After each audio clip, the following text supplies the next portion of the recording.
and welcome to Logan Sounds Off, where I talk about books, music, and a whole lot more. I'm your host, Logan Kelly.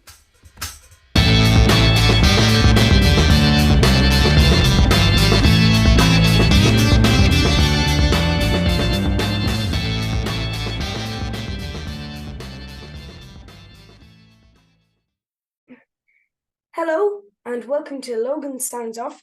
Today I am interviewing the wonderful Terry Christian. Terry, how are you? I'm fine, thanks. I'm just pleased that somebody your age would even know who I was. I'm like something from the Ark with Noah. Well, it's brilliant to have you on. But first, I just want to ask, for those who don't know you or haven't watched the Word or listened to any of your radio shows, could you tell us a little bit about yourself? Well, I mean, basically, I'm from Manchester. I started working on the radio back in 1981. I got the job almost by accident because working class kids like me didn't get jobs in the media in those days. And I got a job for the BBC after the riots of 1981. So every kid that threw a petrol bomb or a stone at the police in Manchester, in particular, back in 1981 during the Moss Side riots, helped me get gainfully employed in, the BBC, which is very kind of comfortably, upper middle class. And from there, I went on to win various Sony Radio Awards for the best specialist music show because what I was a proper music nerd across every genre, whether it's rock, punk, what was called jazz funk, soul, reggae. I knew about all of them at the time. That's what I did. I was a complete geek. I was out every single night of the week. And I didn't even drink much. Maybe have a pint and a half. I'd be out from like 8 o'clock till 2 in the morning every night watching bands. And the weird thing was in those days when bands were up and coming, so I remember going to see Culture Club, with Boy George. When it was about only 120 people in the audience for them, 6 weeks before they went to number one, that little club in Derby called the Blue Note. And bands in those days, the main band wouldn't go on stage till 12:30, 12:30, midnight, and the young people would still go. And then they get home at 3 o'clock, and a lot of them have to get up at 6 or 7 o'clock in the morning to go to work. Not me, because I worked on the radio. So I did that for years, won these National Sony Radio Awards. But at the time, there was no way with a Manchester accent like mine that I would have got a job, working on national radio. I did do little bits for Radio 1 at the time, and I did a show aimed at kind of fifth and sixth formers on Radio 4, where, it's just all kind of, youth type problems. It was a bit boring. It wasn't what I wanted to do. But I went to work for the second biggest commercial station in the UK, which is Piccadilly Quay 103 in Manchester, my hometown. And because I had this great reputation, they let me play whatever I wanted every night, 6 till 9 o'clock. So I was playing all what became known as the kind of Manchester explosion or Manchester at the time. Bands like the Happy Mondays, the Stone Roses, the Inspiral Carpets, the Charlatans, a guy called Gerald, he did Voodoo Ray, all this stuff that they'd never been playing as a station. And so it kind of took off, and that scene exploded then in the next year. And it was in all the national music papers, and it was, on TV, they were talking about all this stuff coming out of Manchester. And I was the guy playing it. But I got sacked for playing too much obscure music, at the time. I remember the Manchester Evening News wrote about it, and the guy asked me for a quote. Because the guy sat me said, well, I don't think we should be playing, 2 or 3 tracks by the Stone Roses every night. They're a bit obscure. And I said, listen, Shakespeare is obscure if you're illiterate. Great quote. So because of that, when they were making this new show in London, a TV show, aimed at young people, they thought Manchester was trendy. It was kind of hip at the time. So they thought, well, let's get one of them. And that's how I ended up getting that job on the TV, which was strange because TV was all very posh kids. It was all Tarquin and Sebastian and Tristram and Quentin, and Rupert, names like that, like something out of Downton Abbey. And then there was me. And so it was a strange show. So that show, it became, because obviously I didn't want to have any rubbish on it. So even on the second show, we had bands like the Charlatans and the Pixies on. We gave First TV. You've got Nirvana. Is that Nirvana on your wall? We Yeah, it gave actually Nirvana. is. Yeah, Yeah, it's a Nirvana poster. yeah. So we gave Nirvana their first ever TV in Europe, doing "Smells Like Teen Spirit" live on the Word. We gave Oasis their first ever TV when nobody had heard of them, but obviously I knew them from Manchester, and also the mother of my kids was their plugger, their radio plugger, their promoter of to radio and TV at the time, and this was their first single. And Noel Gallagher's girlfriend at the time, Louise Jones, worked for my ex-missus in her office, so I was getting pestered all the time to try and get them on.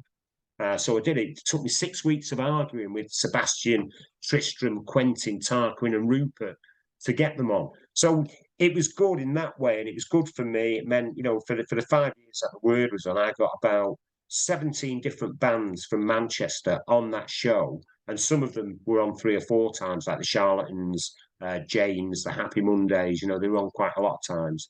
So it was good. So that's what I became known for. Then I've done other stuff since, even like Celebrity Big Brother. I don't think I've done anything while you've been around. Celebrity MasterChef the other week. Oh, God, I was cheated. Oh, Christmas Bake Off. I mean, God, who does that? Not me. I should have just gone to Greg's. You don't have Greg's, do you, in Ireland? No. It's that sort Wait, of pie shop. I don't think we do, but I'd probably be wrong. But I don't think we have Greg's in Ireland, no. Yeah, well, it's not great. It's just like a pie shop, so it sells pies and pastries and stuff. So that's what I felt I should have done when I was on, Celebrity Bake Off, the 40th anniversary. That made me feel old. When you're on something that is the 40th anniversary of Channel 4. Jesus, pardon my French. But That's yeah, anyway, so that's basically who I am. Someone old who's been around, but I kind of met all the kind of cool people. I remember when Manchester wasn't cool at all. So when I was 16, it was like, it's just a kind of quite a rough place, really. It had good nightlife, but it didn't have. There'd been bands out of Manchester that had been big, but not kind of really cool bands.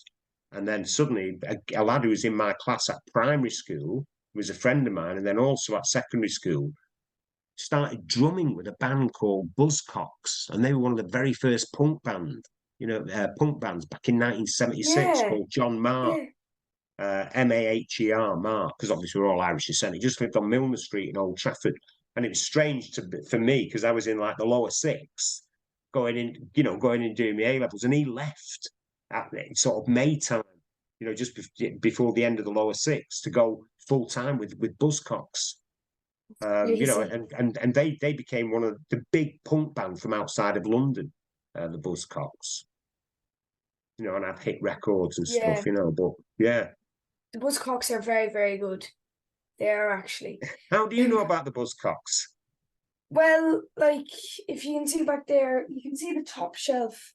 I have Yeah. a Buzzcock CD there, and I used to listen to that a load. And my dad, like growing up, I would be able to sing the chorus of Fast Car when I was 4. Fast cars off another Yeah, music from a different kitchen. So when John yeah. Marr was a drummer, he was a great drummer. And but his favourite band was Slade. And there's a great photo of him doing the rounds. He's in my first communion photo, stood at the back. Wow. And he stood at the back behind Canon O'Donnell. And because I was one of the shorter ones, I'm kind of sitting cross-legged at the front in front of Canon O'Donnell. But yeah, Buzzcocks. So, actually, Buzzcocks. So, Pete Shelley, his real name is Pete McNeish. And, so he was the lead singer. He was Irish descent. Steve Garvey, Irish descent. So, nearly every Manchester band is all Irish descent, all the Smiths, all the, because there's so many Irish guys from Manchester. Even a lot of the footballers, Trevor Sinclair, who played for Man City, West Ham, and Queen's Park Rangers, and also played for England in the 2002 World Cup, a winger. His mum is from Sligo, but he played All for right. England instead, Wow. But yeah, so I went to school with him. So when they took off, there was all this stuff. Suddenly Manchester was kind of cool because everyone wanted to be like Buzzcocks, and all the bands supported them. So Joy Division, who then became New Order, started off supporting Buzzcocks, a band called The Fall did as well. And then obviously I met people like Tony Wilson, who set up Factory Records and the Hacienda. So it was a great time to be alive. It's quite an exciting time from my point of view. But I mean, really, should you be listening to Buzzcocks at your age? Well, like some of the songs, Yeah. like Fast Cars, other ones I'd stay away from. But no, some Well, I like, mean, with my lads, I just let them pick their own tunes. But I knew that they were going to be all right when my oldest lad is 25 now. When he was only 4, he was watching Top of the Pops with me, and he turned around and he said, "Do you know what, Dad?" I said, "What?" He said, "All this music is all right, isn't it, really?" I said, "Yeah, I suppose so." Thinking, "Well, not really." And he went, "But it's all rubbish, isn't it, compared to Eminem?" And I thought, "Son, you're right. You are right. Compared to Eminem, without me, there's no controversy. You are right." So he got it spot on. But it's kind of and then the younger lad, I remember he was listening to the Clash in the car, and the Clash had a song called Tommy Gun. And oh, then I I know remember Tommy Gunn. The Clash are hey, brilliant as well. One of my favorite bands. yeah, so he heard that and he downloaded it onto his Xbox. And I came home one night. He shouldn't have been playing. He was too young to be playing on it. He was playing that game where they shoot the zombies, with his mate. And they were playing that Tommy gun through his Xbox while they were shooting them with Thompson submachine guns. Great game for a 9-year-old. Oh my god. Not suitable. He shouldn't have been playing. He should have been playing Call of Duty or whatever it was at that age, should he? Oh my That was his god. mum. That that's mad though. That's a very that's very funny. And that's an amazing bio. You've just told me a lot about yourself. Some of it I knew, and others were very interesting, especially about the drummer of the Buzzcocks was in your first communion photo. I I'll will send it never you. forget that. I'll send That's you the photo. And that Canon is O'Donnell class. in the photograph was Sir Matt Busby, the really famous Manchester United manager. He was his parish priest, Oh my Canon god. O'Donnell. So when the Munich air disaster happened, that it was they would be going to mass at St Alphonsus in Old Trafford all the time. Matt Busby's family, because he nearly died after the crash, as did eight Manchester United players at the time. But there you go, legendary. It's crazy. And you were saying there about that you grew up in an Irish family. You were growing up in an Irish family, but in Manchester. And I wanted to ask, did that influence the music that you listened to since you had Irish parents? Well, yeah, but I mean, the strange thing is because my mum moved over when she was 4, she wasn't. She wasn't like dead Irish in that way, culturally speaking, because she'd had quite a rough, tough upbringing. She was the seventh of 8 kids, and her mum, my grandma. I mean, all my grandparents were all born in the 19th century. So my mum's dad was born in 1886, and I've got his joining up papers from 1904, and he's working in Dublin as a stevedore on the docks, and he joins the Connaught Rangers, who were like a regiment in the British Army, known as the Devil's Own. They got disbanded, obviously, once Ireland became independent, but they were a well-known regiment. They broke the Cossack charge in the Crimean War, the Battle of Balaclava, and they were like what they called shock troops, a bit like the paratroopers now, where they would be sent in where there were high casualties, but it was a glamour regiment. And he joined them because he wanted shoes. That's how poor people were in Dublin at the time. My dad's dad died when he was 6, and he grew up in the tenements on Augustine Street in the Liberties area of Dublin. And so his kind of music taste, he used to love a song called, is it Liberty Boy by Brendan Grace, I think.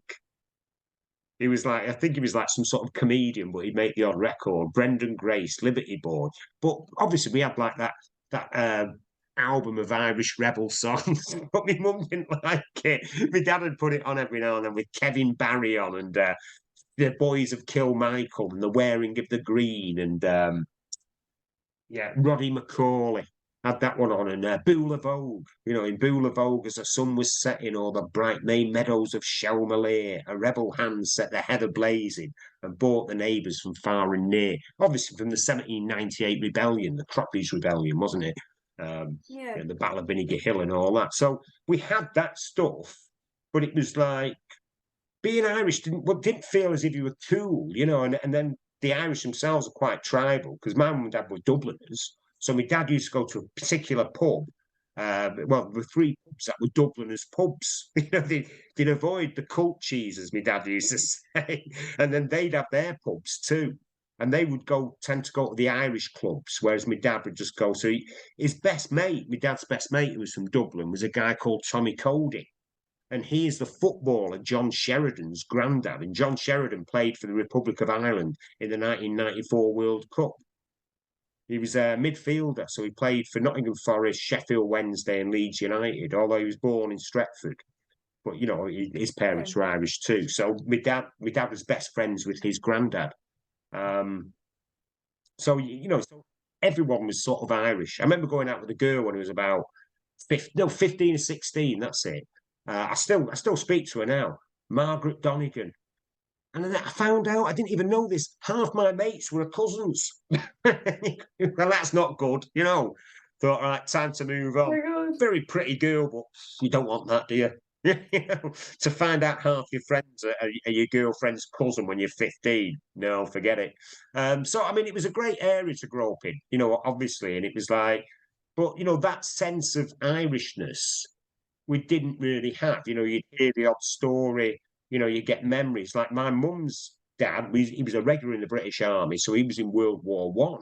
While he was away at World War One, her older brother and older sister were born, and her mum, Bridget, my mum was a Cullen. She lived on Moore Street in Dublin, and that was where the Easter rebels surrendered, made their last stand and surrendered. And she witnessed that surrender of the Easter rebels. And also when they did it, to stop everyone in the tenements overlooking, you know, because they were on one side, the tenements were on the other.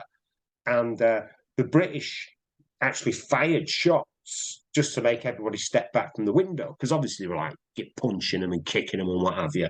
You know, because obviously they've been killing their mates, haven't they? You know, let's be fair.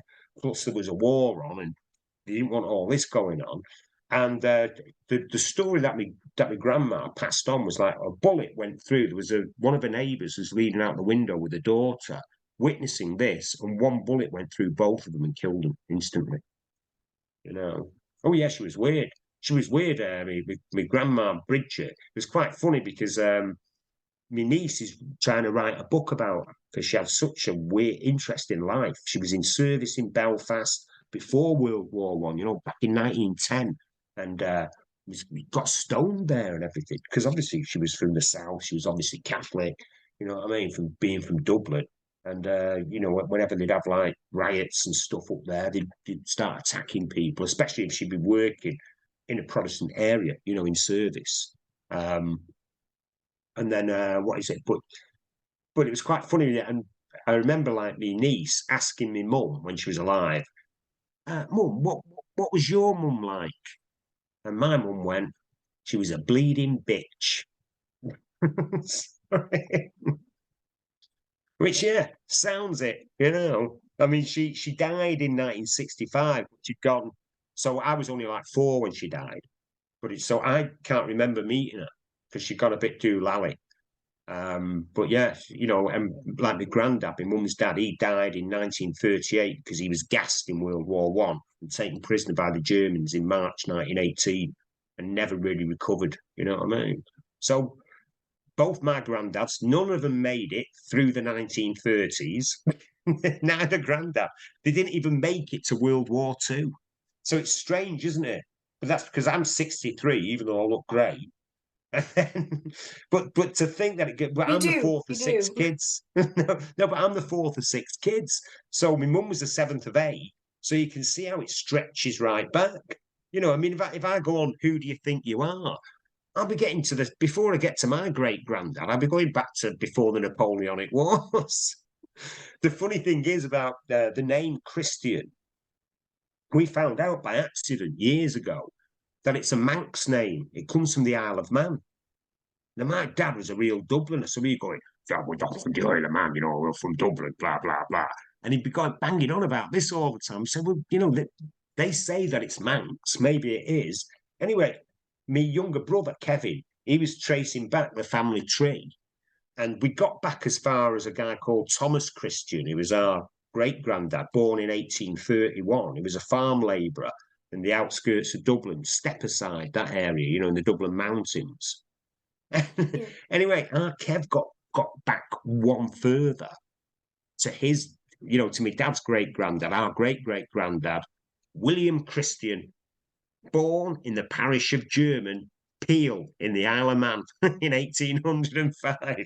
And he came over to Dublin because Dublin was like, I think it was the second city of empire at that time. You know, it was a really rich trading port and it was a big city. You can see it when you go there now, you know, the massive wide streets, the wealth that would have been in there in the old days and everything.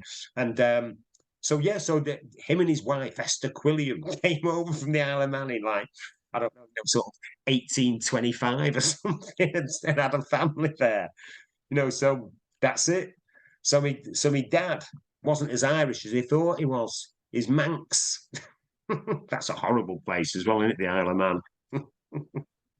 Well, I actually have seen a little bit about the Isle of Man, and what I thought is very dangerous, but also it looks very cool, is the Isle of Man TT. That's all I've really seen in the Well, Isle of Man. people die in that every year. I know it's Really awful, bad in that way. But yeah, the Isle of Man. I but mean, it we went is once for very a couple of fascinating days, show. but you know, just Yeah, what it wasn't particularly great. fair enough. And so my next question is, growing up in Manchester, there were some brilliant bands coming up onto the scene, like Joy Division and the Buzzcocks, to name a few, because there were so many, as you would know. How was that being alive at that time, being able to see Manchester progress into this amazing It happened by music? degrees because Manchester was massive in the 1960s because they had bands like the Hollies, Herman's Hermits, who outsold the Beatles in America in 1965. Wayne Fontana and the Mindbenders, you know, did Groovy Kind of Love. You know, even Graham Nash out of the Hollies then joined Crosby, Stills, Nash and Young. Yeah, And I mean, those bands, there was actually one week in 1965 where Manchester bands were numbers 1, 2, and 3 in the US Billboard charts. And for 6 weeks, from the end of April 1965 till the end of June, Manchester bands were number 1 in the US Billboard charts. But what we'd never been was cool. These were kind of pop bands, really. You know, Herman's Hermits, I'm into something good. You know, something tells me I'm into something. You know, Wayne Fontana and the Mindbenders, Groovy Kind of Love. You know, the Hollies, Bus Stop, and The Air That I Breathe, and what is it? He Ain't Heavy, He's My Brother. All these bands were big. Then we had a band called 10cc in the 70s who did I'm Not in Love, and they were cool. They were copied by Queen, really, you know, with Bohemian Rhapsody. That was based in many ways on a song that 10cc did called Une Nuit, One Night in Paris. But 10cc, because they were making a lot of money, set up a studio called Strawberry in Stockport, you know, just outside Manchester, you know, 8 miles from Manchester city centre, which was a world-class recording studio, a state of the art, and it's the first one from outside of the south of England. And that's where Joy Division recorded their first album. And using that studio, Manchester created its own kind of, you know, sort of mini scene. You know, so Simply Red recorded there. I mean, even U2 went over and recorded stuff at Strawberry. And then there was the first black British group to get to number 1 in the charts were from Manchester in 1974. And a guy whose mum was Irish, his dad was Irish, Marcel King, but he was mixed race, you know, he was dual heritage. So, you know, he's Jamaican on one side and Irish on the other. And it was a song called Sad Sweet Dreamer. He was only 15 and he went to the rival grammar school to me. He was a few years old, but it was like, but they won like this big talent competition, a bit like Britain's Got Talent called New Faces that used to be on Saturday night. And Sweet Sensation won it. They were an 8-piece band, but they got to number 1 in 1974. And because he lived round our way, you know, Whalley Range, Moss Side, Old Trafford, Hume, inner city Manchester, just south of it, he was like someone everyone talked about him. You know, to have someone just down the road who was like number 1 in the charts, you know, that was bigger than being a footballer. Because funny enough, you didn't know as many footballers as you thought. You know, he'd come through the youth system, and most of the Manchester lads seemed to play for City in those days. You know, later on, getting into the 70s, or else would play for other teams like Remy Moses, who was a brilliant player. He was from Moss Side. Manchester United did buy him later on, but he was in the famous West Bromwich Albion team, with Brian Robson and Cyril Regis and Laurie Cunningham, who's he's similar to. They used to call Laurie Cunningham the Black Best because he was like George Best, that level of skill. He ended up playing for Real Madrid. I think he was the first English player to go and play for Real Madrid, Laurie Cunningham. But so it was kind of exciting to see it all. I mean, you'd be surprised at what the stuff that you wouldn't know is from Manchester, because a lot of the black music from Manchester, people aren't aware that it's from Manchester. So there was a band called LMC, Take Me to the Clouds Above, got to number 1 in the charts. Rachel McFarlane, the singer. Loveland, Come On, Grab Somebody, Let the Music Lift You Up, again with Rachel McFarlane. The girl who sang with Urban Cookie Collective, they were a Manchester band, The Key, The Secret, which again is a great dance tune. Even the guy who produced Cotton Eye Joe by Rednecks, my mate Johnny J, he's from like Cheetham Hill. He produced the very first hip hop record out of Manchester. He also did all the Gabrielle stuff like Dreams, all the dance mixes that made her a big hit in America. And then he did like Dr. Alban and Rizala, just loads of stuff. Also Urban Cookie Collective he produced. But he started out as a DJ, Johnny. And he just thought, well, he got into mixing and producing because he knew what made people dance. And that was his expertise. So there's so many people, there's so much stuff, that's quite groundbreaking has come out of Manchester. Even the fashions, I mean, it's more, I suppose, something your dad might remember. There was a trendy club in London called the Wag Club in the early 80s. And the whole look of the Wag Club came from this dance group from Moss Side called the Jazz Defectors. And what they did was to make themselves stand out, because they'd have these dance battles. They dressed in old 1950s style suits, that they bought second hand. But they used to spend a lot of money to get the shoes right, the brogues that were kind of like slippy and state of the art. So they look really cool when they go into these dance competitions in London. And they'd often go to the Wag Club and everyone started dressing a bit like then, with the zoot suits and the kind of, the baggy suits and the, that sort of jazz type look from the 40s and 50s. And they bought that down there from Manchester. I'm a right geek, aren't I? I'm a proper nerd. That's my life as a nerd. That's what this is. I mean, I'm the exact same, but that's some amazing info. Wow. And actually now I want to go on to I want to move on from Manchester and go on to some of your accomplishments. And the first one that I want to talk about is in 1991. You appeared on Devil's Advocate, and this led to being 1981. 81. Oh, sorry, no, my mind's gone. I'm so sorry, Terry. I'm so I do sorry. it all the time. Never apologize. Just move on. That's it. But anyways, in 1981, you appeared on Devil's Advocate, and this led to you being offered your own show, Barbed Wireless, brilliant name, on BBC Radio Derby. And that won the Best Music category, as you're saying, at the Sony Radio Sony Awards. Yeah, in 1985 and 1986. So how did you find this time of having your own radio show? And did you always want to do it? Well, no, because it was the best time of my life. Because you've got to remember, I came from a big family, then suddenly I moved to Derby. I didn't have a clue about Derby. I remember all I had when I moved there was 2 weeks dole money and about 60 quid left from the fee that I'd got for the last Devil's Advocate one, where they just used 6 of us and they paid us £90 each. So I needed to borrow a bit more money, before Christmas, because I started the second week, December the 7th, 1981, freezing that winter. It was snow everywhere for about 6 weeks, and he stuck. And my dad lent me 40 quid. 40 quid. I couldn't even find anywhere to live, I didn't have a deposit. I remember panicking when I went there, because I didn't actually go on air to do my first show until January the 4th, 1982. But we were building up all interviews. I remember going to interview UB40, who were massive at the time, in the drummer Jim Brown's flat the day after Boxing Day, 1981. And it was so weird. And because I'd been on the telly, and I was a bit, I suppose, kind of left wing and all that at the time, because I was an unemployed kid. And they were quite political, UB40. I remember like Jim Brown opening the door. Oh no, his girlfriend opened the door to me. She went, bloody hell, Jim, it's that lad off the telly. You know what I mean? I'm like thinking I'm meeting them and they're famous. And and then Ali Campbell, the lead singer, came round, you know, and I interviewed them. And, you know, so it's just sort of weird like that, you know, to just try everything. And then also I'd always been into music, but records used to be expensive. I mean, Yeah, I can remember when I was like 16, I bought what they used to call it a league match ticket book. So it was like a season ticket, but only for home games at Old Trafford as a junior. So for 21 Manchester United home games for 1976-77 season, it cost £7.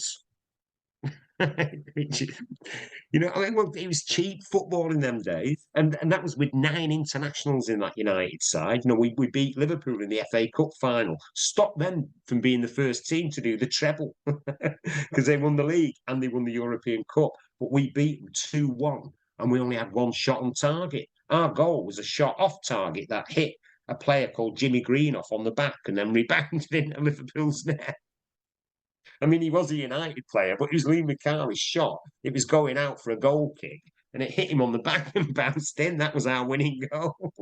that's So anyway, you know, so that year, and I remember I paid £7 for that. About 4 weeks later, an album came out that I wanted to buy, and it was a double album by Stevie Wonder, and it also had a 7-inch single in it as well because there were that many tracks on it called "Songs in the Key of Life," and that album cost £6.20. So one album cost 80 pence less than a season ticket for 21 games for United. So obviously, when I went working on the radio, they gave you free records because you played them. And I used to feel a bit guilty. I didn't feel like I was doing them a favour.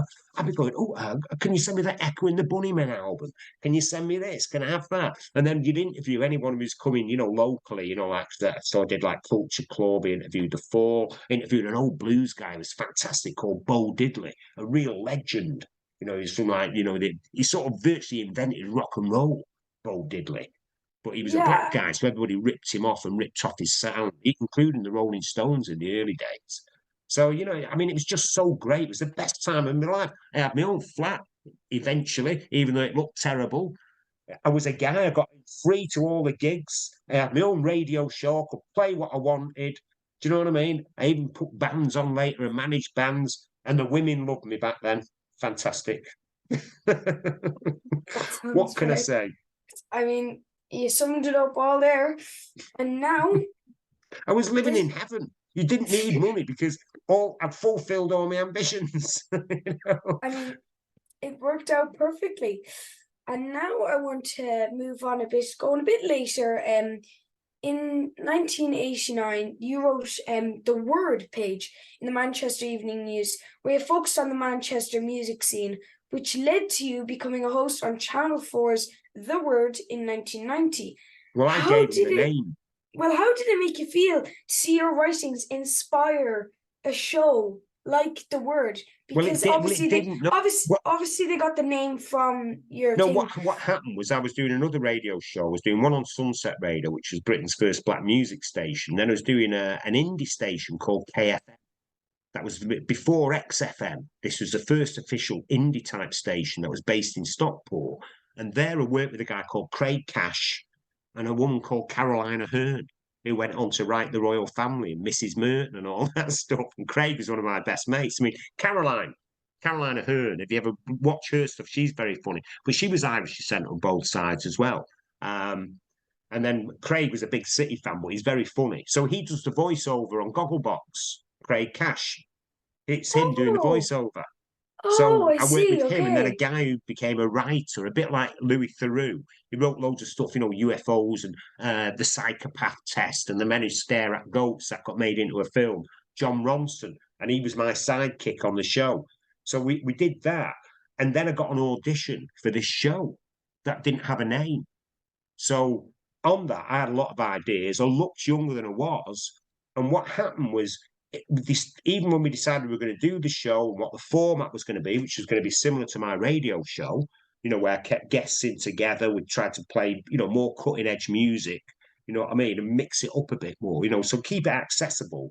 But, you know, so we had a rule on the word, a rule of thumb was like one kind of cool guitar band like Nirvana, one black group or black artist, whether it's Mary J. Blige, Snoop Dogg, you know, all had their first TV on the word in this country, and then maybe one pop act. So we'd have like East 17 on or someone like that. You know, I mean, so it wouldn't be, but it was important to me, you know, growing up in an area where you're either Irish descent or, you know, West Indian, basically, that we did put someone black on the telly because I remember like we you know, you're never really allowed in each other's houses, but you could go in the hallway, you know, playing football cards. We used to play like a game called Topsies. And if anybody black appeared on a TV show, everyone would get called into the living room, you know, because they never saw their own faces. They never saw anyone black on the TV in those days. So I Wow. thought, you know, obviously, I thought, so let's make sure we always have at least one black person on the show every week, just so you're going to see someone who looks like you. And I mean, obviously, if you're into music, that's not hard. So we gave Dave Chappelle when he was only 18. His first TV in Britain was on our show. No, he might have been 20, and he came on. So he came on as a guest on our show, Dave Chappelle, when he was dead young on his very first visit to Britain. And in fact, I know a girl from Manchester, this black girl called Karen Gabay, who still works for the BBC now. And it was her and her mates had come down and they took him out that night because he was only 20, 19 or 20. And obviously, in the USA, you can't drink at that age.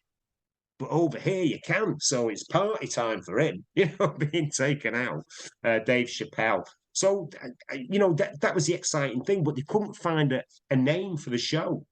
And the show was originally on at 6 o'clock on a Friday night for the first 12 weeks, and 11 weeks, and it moved to 11 o'clock, you know, a late night slot, which suited it better. But Yeah. that was the night when my page in the evening news came out. So when they couldn't think of a name for the show, I said, what about calling it The Word? So, and I thought, well, if that happens, because I didn't expect the show to be a big success, but I thought I might get an extra £30 a week for my column off the editor of the Manchester Evening News, Mike Unger, Scouser, Liverpool, you know what I mean? Actually, that worked. He did give me exactly £30 a week extra because I was on the telly. And then he could put the word is Terry Christian. And that's why I've named my stand-up show The Word is Terry Christian, because I'm taking back control now. Because the weird thing is, our bosses try to take my boss at the time, Charlie Parsons, even on the 20th anniversary of The Word, he was going, the name The Word came from Andrea Wamfer, who was like one of the big bosses at Channel 4, who'd sadly died. But I knew Andrea Wamfer. She was a Geordie and a great woman. She hadn't come up with that name. It was off my page. Bit of a coincidence. But of course, they could lie then. Now, with Twitter, Facebook, all the rest of it, you just post a picture. Here it is, the word page. You know, November 89, there it is, you know, a year before the show started or whatever. So it's quite funny, you know, because all the lies now bite people back. Once upon a time, they could write what they wanted about you, say what they wanted, and you couldn't challenge them. Now you can just make them look stupid. You just go, boom, there you go. You know, mic drop moment. There is nothing better than doing that. Just saying When once that upon a truth. time you couldn't do it. I remember That's the thing. Piers Morgan, who I hate, horrible bloke. Even though I think he's supposed to be Irish, he said. You'd want to get rid of him. So, Piers Morgan, he once made up a thing called Terry Christian, 20 of my favourite things. And this is in the Sun in about 1990. And I remember like reading it going, what's this? He goes, so I believe, what's your favourite food? Pizza. I mean, well, it is, you know, find it a bit boring. Once you've had one slice, forget it. And then it was like, I believe you're into music. And then me answering, going, yes, I've been listening a lot to the new Jason Donovan album recently. You know, it's like a soap star off on Aussie soap. It was crap, you know, proper for like 11-year-old girls. You know, and it was all made up to make me sound like an idiot. But there's no way that I could go, hey, that's not true. Because where could I do it? I couldn't step out in the middle of doing a TV show and say, hey, that was a load of rubbish. Because they were doing it every day. Whereas now you can go, bang, there, have it. That's actually an amazing point. That's a very funny story, actually. Thank you for including it in the interview. And now, for my next question, on the word you had some great bands like Oasis, Rage Against the Machine, and Nirvana, as we were mentioning earlier. And at the time, did you personally, be honest with this, did you think they were going to be big? I mean, I didn't. Here's the weird thing, because I'd managed bands, and what I always noticed was for a band to be big, why I thought Oasis had a chance.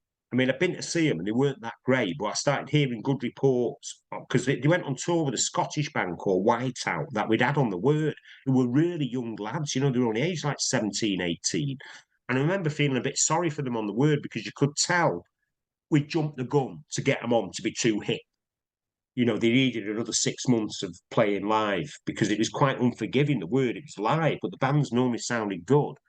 And with Oasis, I had to argue for 6 weeks to get them on because we already had a band from Manchester on that show who were like all these lads of Pakistani descent called the Caliphs. And they were like a hip hop group, and they had a track out called Vibe the Joint. And they got quite a good record deal, so they had money behind them off London Records, which is a big label compared to Creation, which is a label that Oasis were on. And all that I was getting off Tristram and Sebastian at the time was, oh, Terry, you can't have two bands from Manchester on the same show. And I'd go, well, you'd have two bands from London on the same show, wouldn't you? Well, that's different. And I said, yes, it is. London's not had a music scene since punk in 1976, because that's the reality. There's not that much has come out of London. They even always try and imply that Britpop is London. I can name about two bands involved in Britpop that were from London. The rest, Folk were from Sheffield. If it was London pop, it wouldn't be called Brit pop. Well, they always try and take everything over. But sometimes if ever a band breaks through from elsewhere, it's normally despite the people in London, not because of it. The business in London, they don't like anything out of their control. So eventually we got Oasis on, but to tell whether a band was going to be big or not, I would always think if I was a kid sitting in a council house, age 14 or 15, would I want to be the lead singer? Oh, now I So if see you what look you're at saying somebody here. like Liam Gallagher, yes. Also, would girls fancy him? Well, yeah, for Liam Gallagher, yes. But then maybe someone like Sean Ryder out of the Happy Mondays, no. But what Sean Ryder would make a girl wish she was a lad so that she could be Sean Ryder. Do you know what I mean? Oh, And that have a mad actually. time, and party like it's mind you, he's suffering for it now. He doesn't look well, does he, Sean? But he was like, the Happy Mondays were crazy back in the day, absolutely crazy. They're all from Salford, and Bez, his only job was like to dance like that.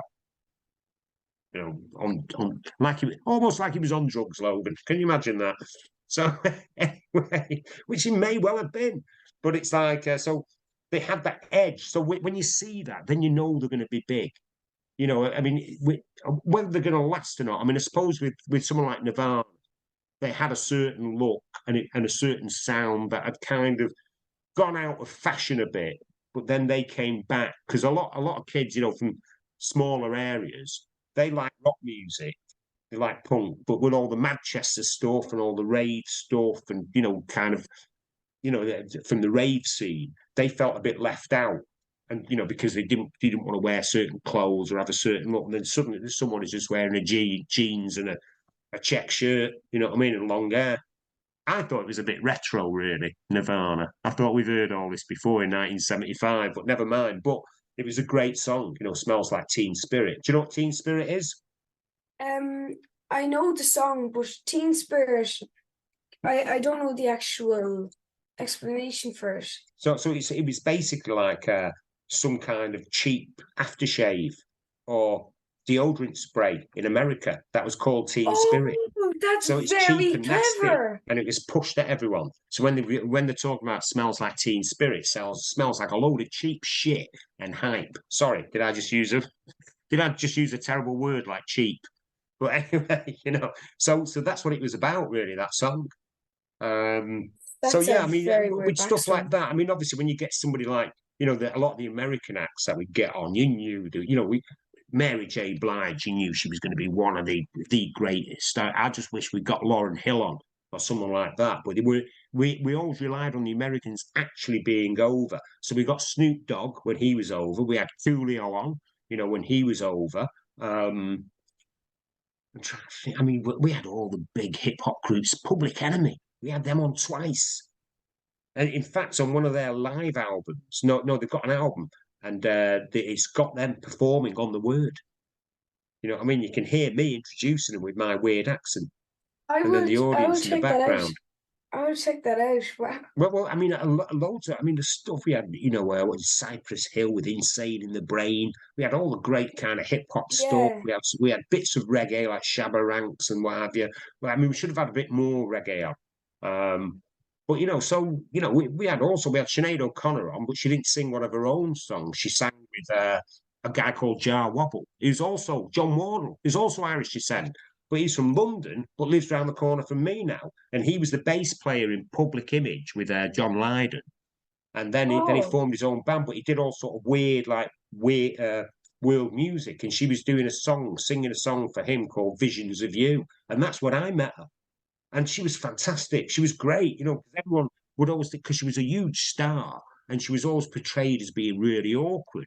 But she would have been awkward with people who were a bit, how can I put it? Fake people don't like anyone who's real because it makes Yeah. them feel exposed. Often people who are very jealous are quite fake because they don't have any integrity. So they try and attack people that they feel too real to try and drag them Yeah. down to their level. And Sinead O'Connor was great. So she was a good laugh, chatting to her beforehand. Then she had a boyfriend there. Then she came on the show, but she'd only come on to do Jar Wobble a favour because he wasn't a big name, although I knew him. So I was really glad that she'd done that as a favour for him to get him on a show like that. So he was on the couch to be interviewed by me and Boy George and Sinead O'Connor. And Oh. Sinead O'Connor and Boy George had like an argument in the press or something. So it was that weird tension. We had Whitney Houston on with Boy George, and they'd had some of that in it. Boy George was always having a dig at everyone. Mind you, he's Irish descent as well, isn't he? George O'Dowd. Dubliners, his mum and dad. So all the That's troublemakers, all the talent and the troublemakers. But yeah, Sinead O'Connor was fantastic. Really lovely. that's Quite shy, but really, really clever and funny. You know what I mean? Had a sense of humour. I was a bit cheeky with her. So if you ever watch the clip, at the end, because she's only come on as a favour for Jar Wobble. She won't come on a crappy show like ours to do her own stuff.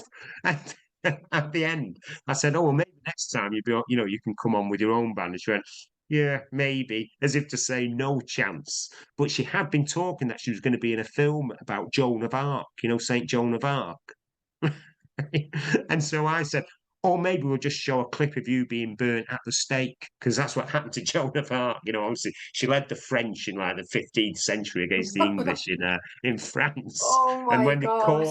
they tried, because she rallied them all up, like she was seeing visions of God and the Virgin Mary and stuff. So it made the French troops fight harder to push the English out of France, because England used to hold about a third of France at that time. And when they caught, they tried her as a witch and burnt her at the stake. Lovely story, that, isn't it? Yeah, that's a beautiful story. A sticky end. They all Yeah. came to sticky ends, the saints. When we were younger at Catholic school, we used to get a saint story about twice a week, at primary school, but they'd always come to, you'd be having nightmares about what happened to them, Saint Sebastian shot full of arrows, Oh my. Saint-Tropez in France, beheaded. So it's a place in France, but it's named after a proper saint. He was beheaded, and then his corpse and his head were put in a boat with two hungry dogs. And then when the boat floated back ashore for 2 days, the dogs hadn't eaten the body. So obviously he was a saint. Okay, moving Sorry. on. So, you've done TV, radio, and as we were saying earlier, you wrote for a magazine as well. But you still managed, Do You Ever Sleep? You still managed a 12-piece reggae band called Junior C Reaction. Yeah, fantastic they were. How Yeah, did they're that from come Derby. about? Well, I mean, I just saw them. I went to Three of them had been in a band that should have made it in the late 70s called the Pressure Shocks, who were one of the first British reggae bands. But the lead singer, Errol Cowell, who was Junior C, had such an amazing voice. And I remember going to the meeting him. I heard a record that he was doing called Close to Me. I thought it was a bit too lovers rock, but his voice was amazing. And I'd heard of the Pressure Shocks. And so he was playing a gig at the Afro Caribbean Club on Osmaston Road in Derby. And I remember going down there, and it was something like a Thursday night. And I mean, it was fullish. It wasn't easy, but I just thought this band are amazing.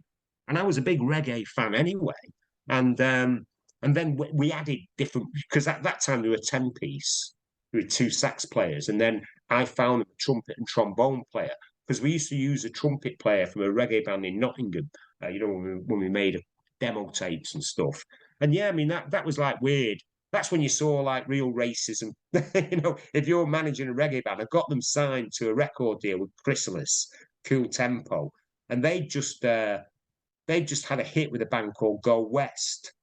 And I remember when our second single was coming out, we got offered the UB40 support slot for £10,000. That was the buy-on. And for that, you get to use their great equipment. You're playing in front of big audiences, Barrowlands in Glasgow, Birmingham NEC, you talk like 10, 20,000 people every night. And so that's cheap. And a record company would go, yeah, that's good. That'll be good for future sales. And they wouldn't do it. And then I found out that this band, Go West, hated them. The guy who made their video was in the band 10cc, a bloke called Kevin Godley. In fact, he did all the U2 videos later on. And he was from Manchester. And he said, well, I don't know about that, Terry. He said, they gave me 12,000 quid just to get one of the guy's teeth straightened to look good in the video. So that was the difference. But yeah, I mean, just to do those things, it was exciting. And sometimes when you don't believe in yourself a lot, you can maybe do more for other people. You find it easier to sell other people than you do sell yourself. But yeah, that was an interesting time doing Junior C, and there's still a couple of the records you can hear on YouTube. Better Must Come, which is the original demo, which only cost 80 quid to make. That's on YouTube, and then Cry Jehovah, which is what John Peel used to play before we got signed to a major. That's what was out, And now what am I doing? Stand up comedy. I'm doing the rounds, but that's good. It's good fun. Actually, next, sorry, the headphone wanted to get off for a second. I pulled on the yoke. But anyways, I also want to now move on to your stand-up comedy, and this is very interesting. You also do stand-up, obviously, and you have a new show, which I'll come back to, and that's huge. But my question is, as I was saying earlier, TV, radio, you've done some writing, including writing 3 books. And there they are. Also, there's one. The Oasis one. That's amazing. There's news about that soon. There's the Word one. That's class. That one was about growing up Irish descent in Old Trafford and Man United, finishing in 1977, called Reds in the Hood, when we beat Liverpool and stopped them doing the treble. That's amazing. So all 4 of those things and stand-up comedy. This is the big question. And this is a hard question. Do you have a preference? Me writing, but I do love the stand-up because suddenly it's a freeing thing. It's a pure bottle job. The first time you do it, you're going, ooh, and you chase the laughs and you try and be funny. And so I'd say with anything you do, it takes, even with a band, it's going to take at least 12 gigs before they're going to sound half decent. Before they sound good, it's going to take 30 gigs, maybe even 40. And that's the same with anything in life. It's a bit like, as a kid when you go on a computer game and you keep getting killed or you keep getting beat 10-0. And then once you get used to it, if at first you don't succeed, you try, you learn it, don't you? You learn it. Yeah. And that's the whole secret to life. There is no secret. And anyone can do anything. It's just about having the bottle to do it, to say, okay, I'm going to have a go. And with the stand-up thing, so the first one I did was called Naked Confessions of a Recovering Catholic, which is kind of about the silly things, like the saints. I do a slideshow of the saints and what they do. If you can't find anything St. Anthony. And saying, what a reward for his life, where God says, right, you're going to spend eternity having to listen to everyone moaning at you because he can't find the keys. So it was that kind of stuff. And then, but I used to do a Q&A in it, and everyone would ask about the word. And that's why I built this show now. So it's clips of the word, and then obviously comedy built around them. Over 18s only, though, this show. There's some very naughty stuff in there. Fair enough. We won't go into that. But I did the Sugar Club in Dublin back in February, and that was great. You know what I mean? So it was Friday night crowd, heckling a bit, but being good, good. And then I'm doing Belfast on the 23rd of September at the Black Box. And then I'm doing Dublin Sugar Club again on October the 6th. So, maybe You're all go. wear a false beard and moustache. Sneak in. You're all go with all these different things, Terry. Well, You're I'm very doing busy. most of the gigs, obviously, are over this side, but it's like it's nice to. I mean, I'm only going to Belfast because I'm doing a BBC TV show there the following day, so they're paying for the flights and the hotel. So I thought, well, I might as well squeeze a gig in there while I'm there. You know what I mean? Make a few extra bob and see how it goes. Perfect. And now, next, for my last question, I just want to ask you about your show that's coming up in Belfast, 23rd of September, called Words Terry Christian, The Naughty 90s, and more. Could you tell us a little bit about it? Just leave out a bit of the naughtiness for younger listeners. Well, I mean, it's basically clips of the show. So, I mean, one of them, when I was doing this, to give you an example, so obviously we do the Happy Mondays, and about what they got up to. They were funny, the Happy Mondays. Yeah. We show clips of Oasis and Nirvana performing, but then it's other little clips. So it's Oliver Reed when he came on the show drunk. It's I will show the clip, some clips of Sinead O'Connor when she was on. So it's stuff like that, stuff that people talk about quite a lot when they talk about the word. Some of the more famous clips, and then even the posh girl that I did it with, Amanda de Cadenet, and she came from a multi-millionaire family. Her dad was a racing car driver, won Le Mans twice. Alan de Cadenet, sports car racer. And I remember once we sent her to Prestatyn Pontins, where they had a soul weekender on. As an outside broadcast, going in live to the show. And she said, I'll never forget this, because we were in rehearsal in the studio, and she was going, where will I be staying? And someone said, a chalet. It's like a holiday camp chalet. But with her being really rich, she thought it was like one of those chalets you get in the Swiss Alps, where you stay to go skiing, with a sauna in the basement and a full Oh staff, my God. a view of the mountains. Whereas I knew that chalet, looked more like what Charles Bronson was tunneling out of in The Great Escape, that old movie, like a prisoner of war camp. But then the worst thing she said, do people actually go on holiday here?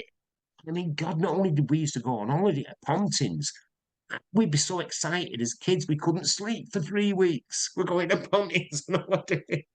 And she was going, oh my God, people actually go on holiday here. Oh my God. It was like a cheaper version of Butlins, Pontins. I don't think they had one in Ireland. No. We don't have Butlins in Ireland. Definitely not, no. No, but Irish people would come over to England to Yeah. go to Pontins in Ireland, but more likely Butlins and Pontins, but they would more likely to go to Butlins because it had more going on. You had a free fairground there and all that stuff. Yeah. I'm not sure if people actually go over there, but I do know we don't have one in Ireland, but I have heard of Butlins a lot. But I know what you're saying. I do know what you're saying. But that's a very funny story. Well, so it's kind of stuff like that. But then there's jokes in it and about, associations and, bits about how I ended up working in that business, and about being Irish. Not necessarily things that I can do on your show or talk about on your show, although we sail close to the wind at times. But no, Yeah. like I said, it's good fun. And I'll go in hard on them in Belfast. You know what they always say to you? The minute you get in a taxi in Belfast, the taxi driver says, great here, Terry. See that? H&W, Harland and Wolff. I said, yeah. He said, that's where we built the Titanic. I go, do you know what? It didn't even make it one way. If we built the Titanic in Manchester, we'd keep quiet about it.